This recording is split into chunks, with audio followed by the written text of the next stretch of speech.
Hello everyone. आज मैं आपको क्लास 7 संस्कृत का प्रथम पाठ सुभाषितानी पढ़ाने जा रही हूँ। सुभाषितानी अर्थात सुंदर वचन। तो इसका पहला श्लोक पढ़ते हैं। पृथिव्यां त्रीणि रत्नानि जल अनम सुभाषितम मूढ़े पाषाण खंडेषु रत्न संज्ञा विद्यते। पृथ्वी पर 3 रत्न है, जल, अन्न और सुभाषितम में सुंदर वचन, जैसे मैंने आपको पाठ के नाम पर बताया है। परंतु मूढ़े मीन्स होता है मूर्ख, मूर्खों ने से पाषाण खंडेषु पत्थर के टुकड़ों का नाम दिया है। रत्न संज्ञा मीन्स रत्नों का नाम दिया है। सत्येन धार्यते पृथ्वी सत्येन तपते रवि सत्येन वाति वायुष सर्वे सत्य प्रतिष्ठितम। सत्य से ही पृथ्वी धारण की जाती है, सत्य से ही सूरज तपता है। रवि मीन्स सूर्य, सूरज तपता है। सत्य से ही वायु प्रभावित होती है।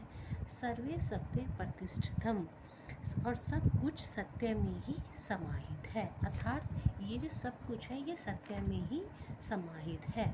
पृथ्वी, सूर्य, वायु ये सब सत्य में ही समाहित है। थर्ड, दाने तपसे शौर्य च विज्ञाने विनय नये विस्मयो नाहि कर्तव्यो बहु रत्ना वसुंधरा। अर्थात दान में, तपसी मीन्स तपस्या में, शौर्य मीन्स बल में, और विज्ञाने विनय, विनय विशेष ज्ञान में, विनम्रता में, और नीति निश्चय में, आश्चर्य नहीं करना चाहिए। पृथ्वी बहुत रत्नों वाली है। बहुरत्ना वसुंधरा मीन्स पृथ्वी बहुरत्नों वाली है। फोर्थ, सद्धि रेवे साहसीत सद्धि कुर्वीत संगीतिम सद्धि विवादम नेत्री च ना सद्धि किश्चित दाचरेत। अर्थात सज्जनों के साथ ही बैठना चाहिए। साहसीत मतलब बैठना चाहिए। सज्जनों के साथ ही रहना चाहिए। सज्जनों के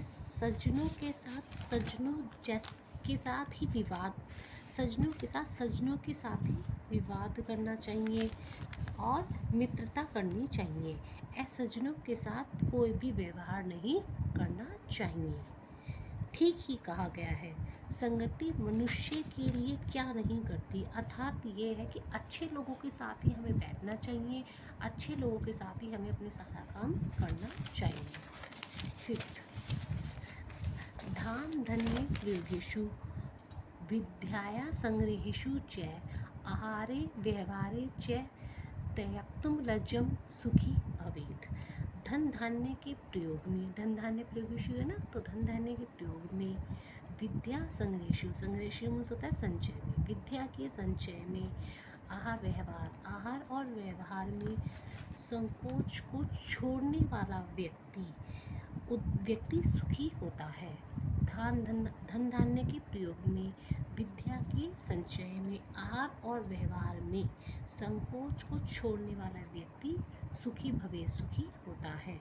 क्षमा वंशी कृति लोके क्षम्या किम न साध्यते शांति खड़ग करे यस्य की करिष्यति दुर्जन। अर्थात क्षमा संसार में सबसे बड़ा वंशीकरण है। अर्थात क्षमा जो होती है, माफ़ी जो होती है, वो लोके में, संसार में सबसे बड़ा हथियार है। क्षमा से सब कार्य पूर्ण हो जाते हैं। ऐसा कोई भी कार्य नहीं है जो क्षमा से पूरा नहीं होता। जिसके हाथ में क्षमा रूपी तलवार होती है उसका दुष्ट व्यक्ति भी कुछ नहीं कर सकता। इसलिए क्षमा को वीरों का सबसे बड़ा गुण माना गया है। धन्यवाद।